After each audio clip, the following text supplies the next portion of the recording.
What's up, guys? Dylan here. How's it going? So, today I want to talk about something I see a lot of players doing. It doesn't matter if they're a low level player or a high level player, it doesn't matter if they're in business and they're not in sports. And it's this: they merge their self worth with how they perform. So, how they feel about themselves as a human being is directly correlated. It's a perfect correlation with how they perform. So if they have a bad game, they feel as if they are a bad human being. They feel like their life is worthless. If they have a bad day at the office, they feel like they are bad at life. They feel like they are no longer worthy of living.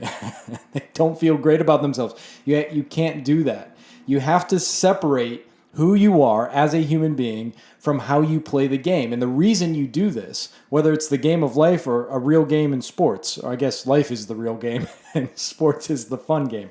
But either way, you need to make sure that you have a little bit of that separation, because what that does is it allows you to be free. It allows you to just play, to engage without having to protect your self-image. So when some people have this idea that they have to be perfect, that if they play well, they're going to feel great about themselves as a human being, then, well, they'll start making excuses before the game. They won't try as hard. They won't put themselves on the line in crunch time because they know if they fail how they're going to feel in the future. So they'll do everything to avoid that feeling of complete negation of self by putting out all these little excuses for the world as well as their own mind.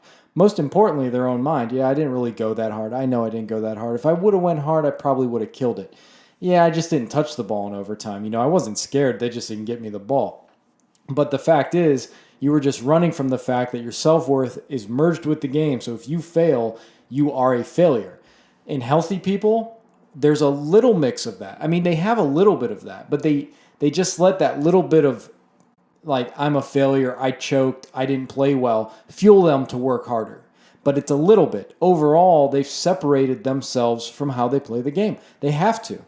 They separate themselves from their business. They have to, because that keeps you emotionally healthy. It keeps the game fun. It keeps the game of life fun. And you can continually re-engage it because who you are, how you treat your neighbors, how you treat your fellow citizens, the type of person you are does not alter. That's who you are, not how you do in business, not how you dribble a basketball, for God's sakes, okay? So there's that separation. You use a little bit of it because, look, it's very important to you. No one's denying that.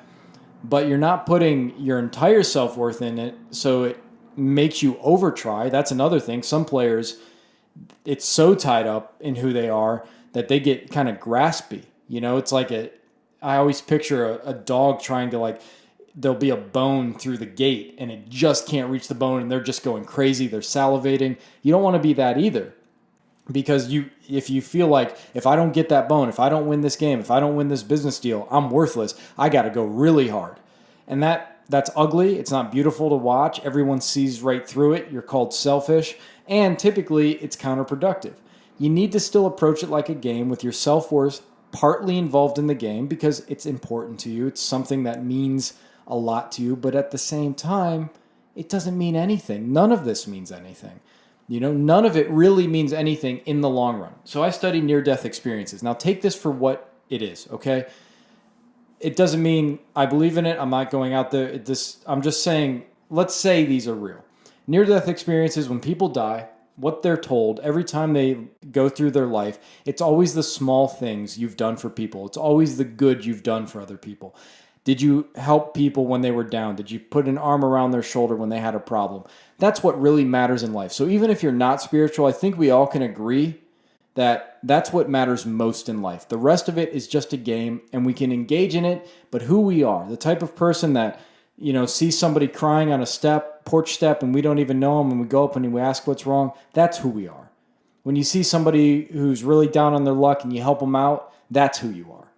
It's not how you play a game. It's not how you do in business. You need to separate those two.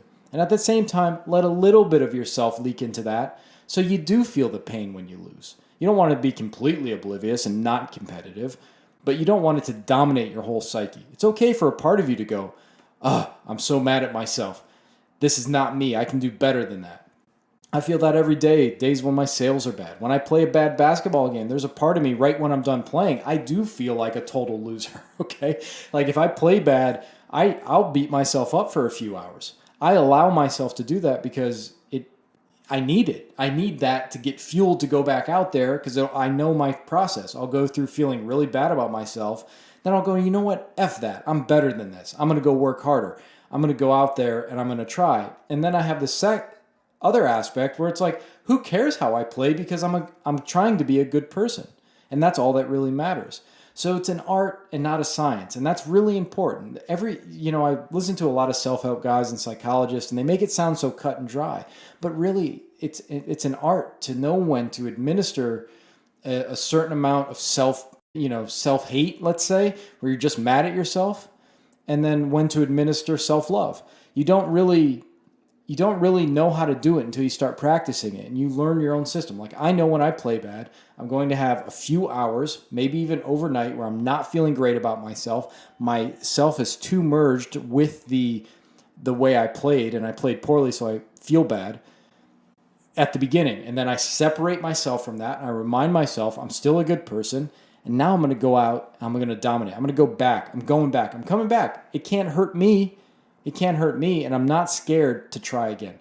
This is Dylan. Please like, subscribe, hit the notification bell. Talk to you soon. Bye-bye.